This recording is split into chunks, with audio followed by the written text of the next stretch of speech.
Oke, kalau begitu mari kita mulai. Bismillahirrahmanirrahim. Assalamualaikum warahmatullahi wabarakatuh. Waalaikumsalam warahmatullahi wabarakatuh.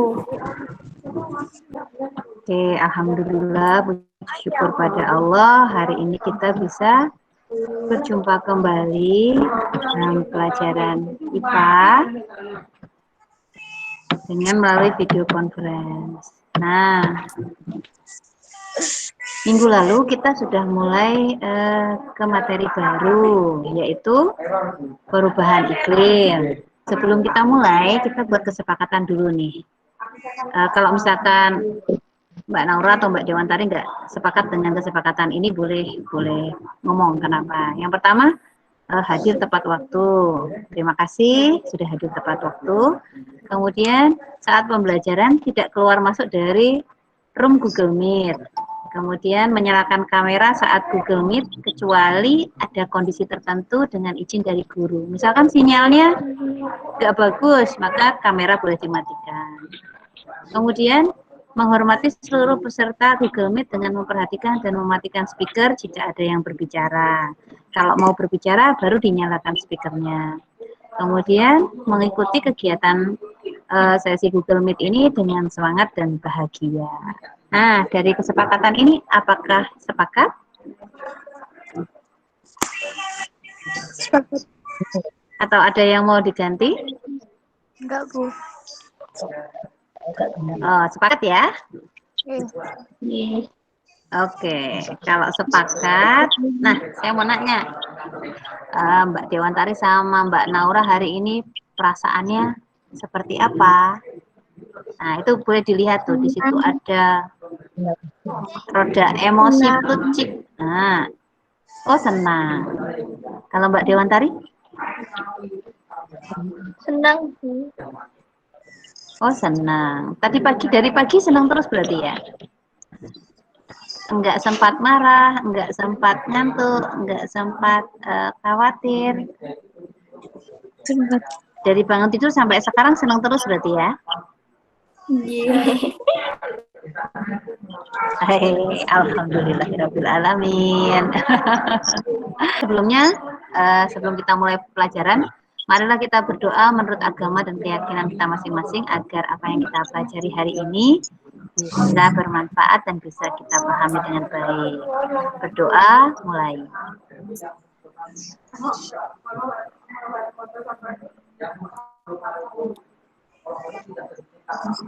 Selesai. Nah, oke.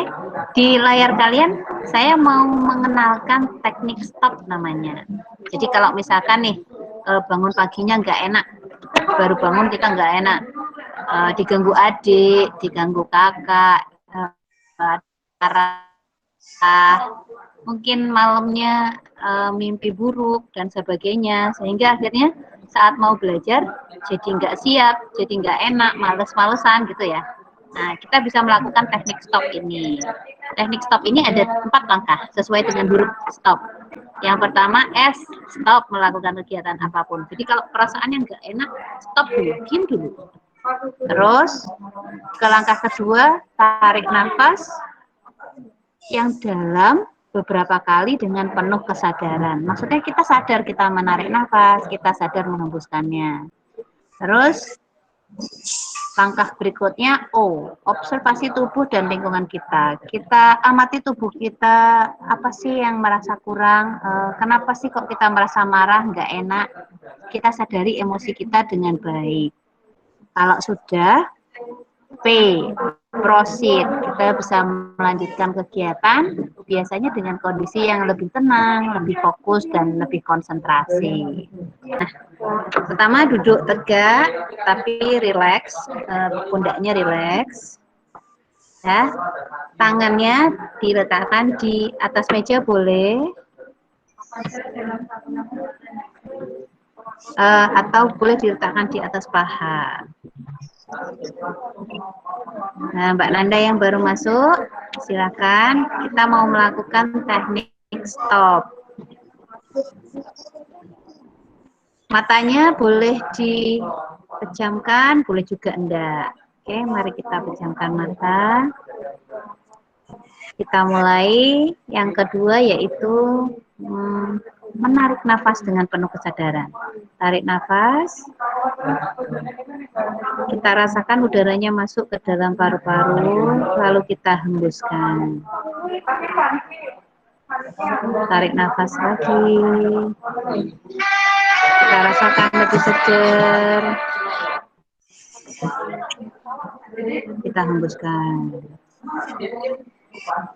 Tarik nafas lagi. Kita bersyukur pada Tuhan atas hidup kita hari ini. Kita hembuskan. Satu kali lagi, tarik nafas.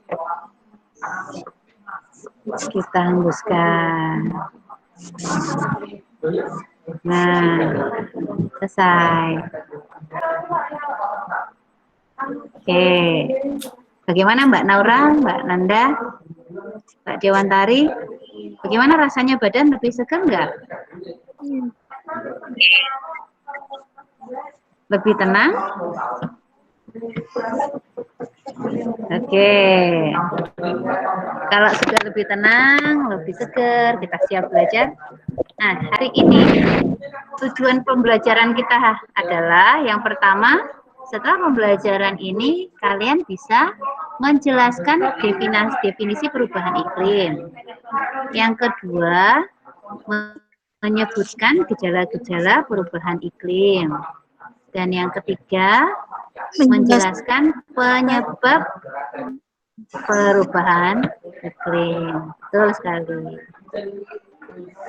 Oke. Nah, coba lihat gambar ini.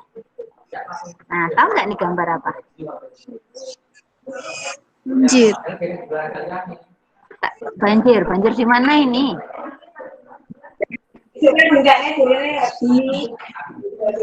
Rumah sakit Islam Aisyah itu di mana? Nganjuk Payaman.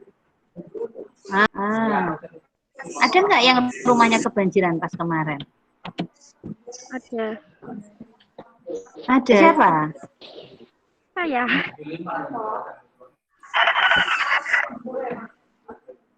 Oh, Mbak Nanda kebanjiran rumahnya. Seberapa? Sedikit. Nah, kalau melihat gambar ini, kira-kira di dalam pikiran kalian tuh terlintas pertanyaan apa? Jadi, cuaca itu perubahan keadaan udara pada suatu waktu di suatu tempat. Di Merbek bisa jadi beda di Sendanggumen. Sekarang mungkin di Merbek masih cerah, di Mojodewur mungkin sudah berawan. Di waktu yang sebentar cuacanya bisa berubah. Itu kalau cuaca. Nah, kalau iklim itu keadaan rata-rata cuaca di suatu daerah tertentu dalam jangka waktu yang lama, bisa secara lokal, regional maupun global. Contohnya iklim di Indonesia. Indonesia itu iklimnya apa? Gitu.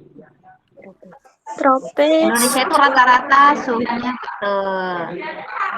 Indonesia iklimnya tropis. Kalau kita ditanya nih, di Australia iklimnya bagaimana?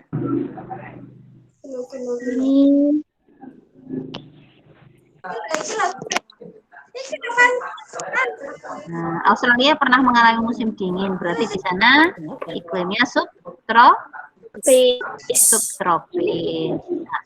Kalau di Saudi Arabia, kita nanti pengennya umroh ke haji. Iklimnya bagaimana? Panas.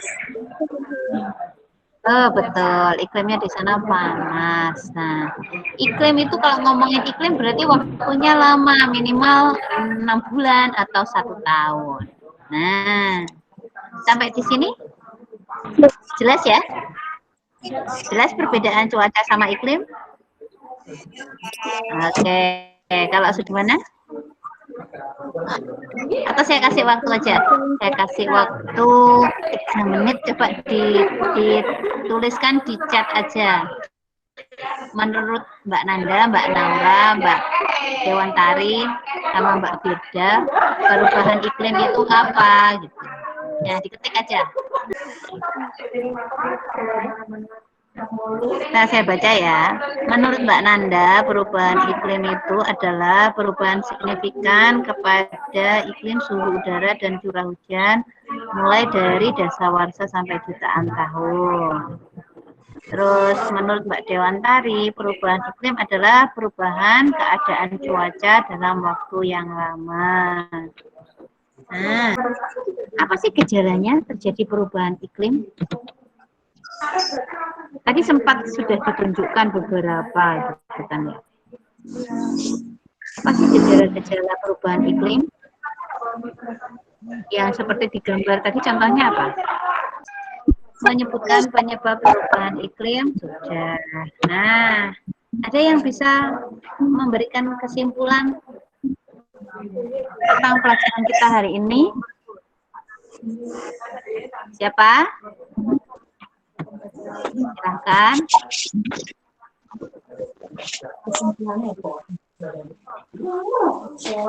Mbak Dewantari?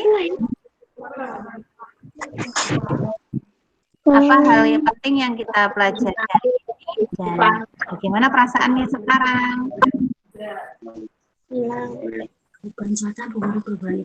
Perubahan cuaca mempengaruhi perubahan iklim. Ya. Ya.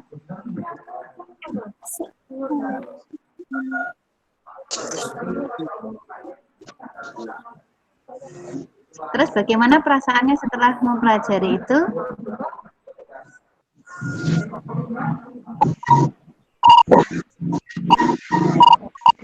Puas, senang. Oke, terima kasih. Kalau Mbak Naura bagaimana?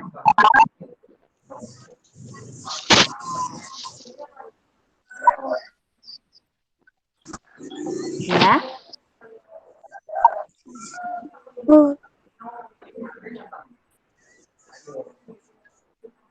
Bagaimana? Hal penting apa yang dipelajari Mbak Naura hari ini dan bagaimana perasaannya setelah mempelajari itu?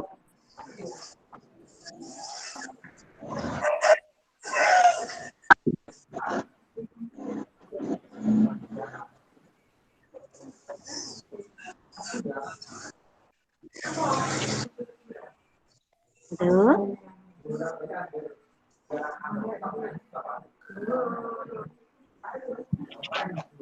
Suara saya putus-putus nggak? Putus-putus. Oh, putus-putus. Pantesan. Mbak Firda bagaimana? Dan efek wisata adalah salah satu penyebab perubahan iklim. Iya, terus perasaannya bagaimana? Puas dan mudah mempelajari perubahan iklim. Iya, terima kasih. Ya, nggak apa-apa. Oke. Nah, kita semua hari ini senang, kan bahagia ya. Nah, yang perlu kita sadari adalah kalau kita senang bahagia, kita harus selalu bersyukur dengan apa yang kita miliki. Nah, salah satu cara bersyukur itu adalah dengan mengucapkan terima kasih. Jadi, marilah kita mengucapkan terima kasih kepada Tuhan, teman-teman dan guru serta pada diri sendiri kami pergi dan kita belajar ini bersama-sama. Ayo kita ucapkan bersama-sama. Pertama, dan alhamdulillah. 1, 2, 3. Alhamdulillah. Nah, terus yang kedua, 2, 3. Terima kasih teman-teman. 1, 2, 3. Terima kasih teman-teman. Nah, yang terakhir kita harus berterima kasih pada diri kita sendiri. Karena kita sudah memiliki niat yang baik untuk belajar, bersemangat mengikuti pelajaran. Kita ucapkan pada diri sendiri, terima kasih diriku sendiri. Sebelum saya akhiri pembelajaran, ada yang mau bertanya? Jadi Oke. Sebelum menutup pembelajaran, mari kita berdoa kembali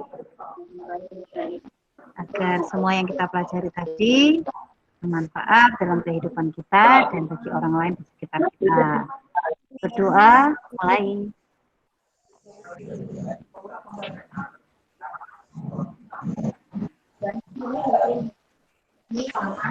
Selesai. Terima kasih sudah belajar, bisa ikut kegiatan JIMIT ini. Mudah-mudahan kita segera bertemu kembali besok. Jam 8 ya. Oke.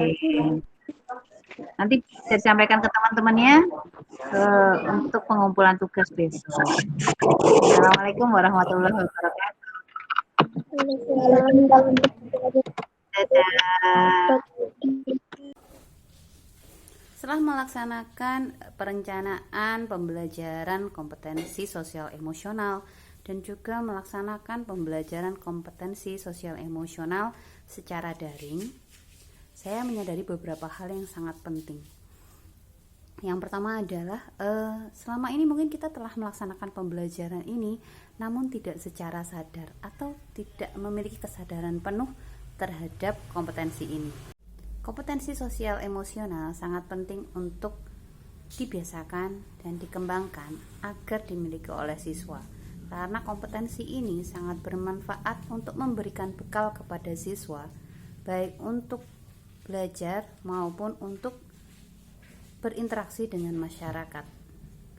Kompetensi sosial emosional dapat membantu siswa dalam mengenali dirinya sendiri maupun dalam mengenali permasalahan yang sedang dihadapinya, sehingga dengan penuh kesadaran siswa dapat menyelesaikan permasalahannya dengan baik. Dalam aksi nyata modul 2.1 dan 2.2 ini, selain pembelajaran kompetensi sosial emosional, juga dilaksanakan pembelajaran diferensial. Hal ini dikarenakan bahwa setiap anak adalah unik. Setiap anak memiliki bakat, minat, maupun kesiapan yang berbeda. Profil belajar mereka pun berbeda-beda. Hal ini sangat mempengaruhi dalam proses pembelajaran maupun hasil pembelajaran yang akan dicapai nanti. Jika guru dapat memahami kebutuhan belajar siswa dengan baik, maka guru dapat memberikan pembelajaran sesuai dengan kebutuhan belajarnya, sehingga siswa menjadi lebih bersemangat, menjadi lebih termotivasi untuk belajar, dan dengan sendirinya akan mendapatkan hasil pembelajaran yang jauh lebih baik. Dalam aksi nyata kali ini, saya memilih diferensiasi proses serta kompetensi sosial emosional, kesadaran diri, dan interaksi sosial dalam bentuk empati. Kompetensi sosial emosional ini dilakukan dengan teknik melaksanakan teknik stop, menyampaikan emosi yang dirasakan, dan juga dengan mengucapkan terima kasih. Saat siswa di awal pembelajaran ditanyakan mengenai emosi yang sedang dirasakannya, maka ternyata siswa memiliki banyak hal. Siswa merasa senang saat dilaksanakan pembelajaran dengan video conference. Walaupun saat ini banyak siswa yang tidak bisa mengikuti pembelajaran video conference dikarenakan keterbatasan paket data internet yang dimiliki. Kemudian pelaksanaan teknik stop, walaupun masih baru pertama kali dilaksanakan, tetapi sudah dapat membantu proses pembelajaran siswa. Siswa menjadi lebih tenang dan lebih fokus dalam pembelajaran. Selain itu, di saat dilakukan refleksi dan siswa diminta untuk menyampaikan apa yang telah dipelajarinya dan bagaimana emosinya setelah melakukan kegiatan dan melaksanakan pembelajaran, hal ini akan membantu siswa dalam mempelajari kesadaran dirinya sendiri. Demikian juga bagi saya Saat saya juga bersama-sama siswa melaksanakan teknik stop, saya juga dapat menyiapkan diri saya untuk dapat memberikan pembelajaran dan pelayanan yang lebih baik kepada siswa dengan situasi yang lebih tenang, lebih fokus, dan lebih konsentrasi. Jadi, intinya pembelajaran diferensiasi dan kompetensi sosial emosional ini sangat diperlukan jika kita ingin memberikan pembelajaran yang bermakna kepada siswa.